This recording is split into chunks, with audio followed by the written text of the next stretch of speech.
질문. 고정된 자세를 일하기 때문에 허리나 목에 무리가 많이 갈 것 같은데요. 혹시 허리, 목 디스크나 안구 건조증이 있으면 일하기에 많이 불편한지요? 허리나 목 디스크, 안구 건조증이 있으면 무슨 일을 해도 다 일하기 불편하지 않을까요? 저도 안구 건조증이 좀 있거든요. 한국에서부터 있었고 지금도 한국에서 있었으니까 지금도 있겠죠? 네. 캐나다 온도로는 근데 많이 못 느껴본 것 같네요. 생각해보니까 공기가 좋아서 그런가? 근데 저는 그 대신 이제 40대 꺾이니까 노안이 좀 그래서 좀 이렇게 시력이 예전 같지 이렇게 시력 검사를 해보면 시력은 똑같은데 왠지 눈이 침침해진 것 같은 느낌? 어쨌든 그리고 고정된 자세를 하기 때문에 허리나 목에 무리가, 이거는 사실 한국에서 모든 사무직에 종사하는 분들이 고정된 자세로 일하기 때문에 허리나 목에 무리가 많이 갈 것 같아요. 뭐 이렇게 꼭 마치 치기공 많이 되게 그렇게 힘들 것 같다 말 하시는데, 저도 사실 초반에는 손 이런 거 좀 많이 아팠어요. 안 쓰던 걸 이렇게 하니까. 그리고 또 뭐 경력 오래되신 분들 중에 이렇게 보면 뭐 엄지 손가락이 이제 뭐 좀 거의 고장난 것 같아. 하도 힘을 많이 주고 많이 써서 이제 뭐 힘이 잘 안 들어가 이렇게 얘기하시는 분들도 있어요. 근데 사실 저는 원래 이거 하기 전에 애니메이션 했었다고 했잖아요.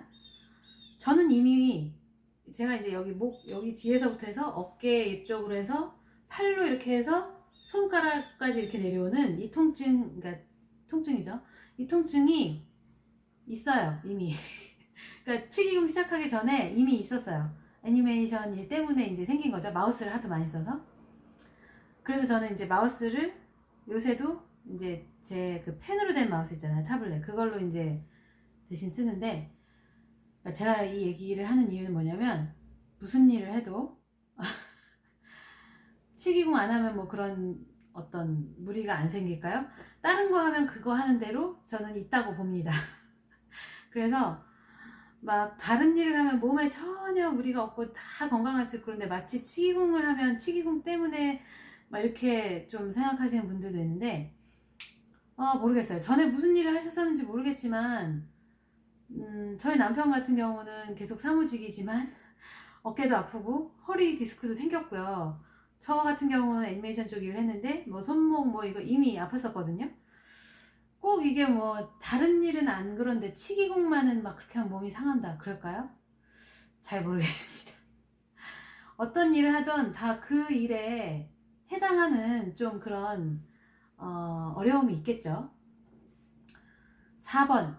앞으로 3D 프린터로 대체가 될 거다 말이 많던데, 그러면 치기공의 비전이 없어질 텐데 그 부분에 대해서 어떻게 생각하세요? 죽을 때까지 일할 수 있을지. 자, 큰 랩들은 디지털화를 가속화하는 분위기입니다. 저희 랩도 지금 부사장의 의지는 그래요. 그런데 이런 것이 많아지면 치기공이 없어질까요? 치기공의 미래가 안 좋아질까요? 저는 제 보직, 그러니까 제가 지금 하는 일은 캐드캠 디자이너라고 하거든요. 치아를 캐드로 디자인하는 디자이너라는 거죠. 근데 이런 저의 그 포지션은 치기공의 디지털이 도입되기 전에는 없었던 일자리예요.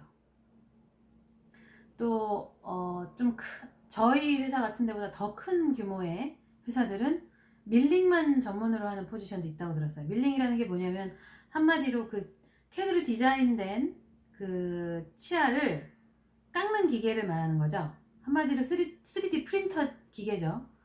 그것만 전문으로 전담하는 그 포지션도 있다고 들었어요. 지금은 저 같은 경우는 이제 디자인도 하고 그 깎는 그 밀링까지 제가 다 하고 있는데, 이제 규모가 더 큰 데서는 그것도 분업이 돼 있는 거죠. 자, 이런 포지션들은 디지털이 도입되기 전에는 없었던 일자리예요. 어떤 기술의 발전 때문에 어떤 두려움들이 생기죠. 제가 만약에 어떤 다른 사회 경험이 없었다면 이런 거에 대해서 좀 그렇게 저도 똑같은 두려움을 가졌을지도 몰라요. 근데 저 같은 경우는 제가 애니메이션 회사 근무했을 때 애니메이션에서도 작화를 디지털로 하는 디지털 툴들이 점점 이렇게 보급되는 추세였어요. 그래서 뭐 예전에는 이제 종이에다가 다 작화를 해서 그걸 스캔해서 그 선을 읽어드려서 디지털화 시키는 거죠. 스캔 과정이. 그렇게 해서 그걸 컴퓨터에 넣어서 채색부터 이제 뭐 컴퓨터로 한다던가 뭐 이렇게 했었는데, 지금은 아예 그림 자체를 그 컴퓨터로 직접 그리게 되는 거죠.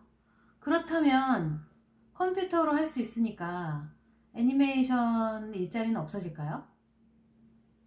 아니죠. 거기서 도태되는 사람들은 기술에 적응을 못한 사람들이죠. 신기술로 옮겨 타지 못한 사람들. 그래서 실제로 한국에서 보면 이렇게 뭐 달려라 하니 막 이런 거 만들 때부터 작화하셨던, 지금은 좀 노인이 되신 그런 분들이 경력은 오히려 더 많으신데도 불구하고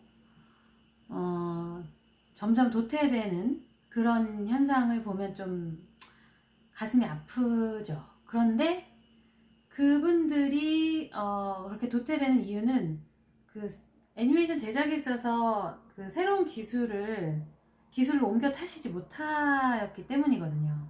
전 치기공도 좀 비슷한 것 같아요. 모든 분야가 비슷할 것 같아요. 어떤 분야든 디지털화 되면서 있던 자리가 없어지기만 하지는 않아요. 제가 보기에는 그 디지털화된 기술을 운용할 인력이 또 필요하거든요. 근데 그 기술로 끊임없이 자기 개발을 해야 되는 거죠. 근데 거기서 이제 도태되기 때문에 사람들이 좀 두려움을 갖는 거라고 저는 생각을 하고요. 그렇게 생각하면 이제 기술이 발전되면 모든 직업이 다 없어질 그런 상황인데, 저는 그렇지는 않다고 생각합니다. 개인적으로는. 물론 뭐 각자의 판단은 자유죠. 또 죽을 때까지 일할 수 있을지. 저희 회사 같은 경우에는 30년 이상 막 근속하고 은퇴하는 사람들도 꽤 있어요. 제가 참 놀란 게, 이게 기술직의 장점이구나, 그런 생각 들었어요. 연차수가 좀 될수록 사실 경험이 많아지는 게, 물론 뭐 꼭 연봉하고 막 직결되지 않는다고 제가 앞서서 말씀드리긴 했지만, 사실 노하우가 더 생기는 거는 무시할 수 없죠. 근데 이제 뭐 그런 얘기 하시는 분들도 있어요. 눈 침침해지고 손 떨리면 못하는데 뭐 나이 들어서 뭐 배우는 거 좀 아닌 거 아니냐, 뭐 부정적으로 얘기하시는 분들도 있어요. 나이 들면 뭐 밀려난다는 식으로 뭐 얘기를 하세요. 근데 저는 그것도 랩이랑 지역 따라 차이가 있는 것 같아요. 좀 제가 늘 이제 중소도시 뭐 이럴 때도 그런 영상에서도 말씀드렸지만, 좀 외곽 쪽은 인력이 귀하기 때문에 좀 나이 먹었다고 해서 그렇게 함부로 내치지 않거든요. 저희 회사에서 정말 쪼글쪼글한 할머니도 지금 다니고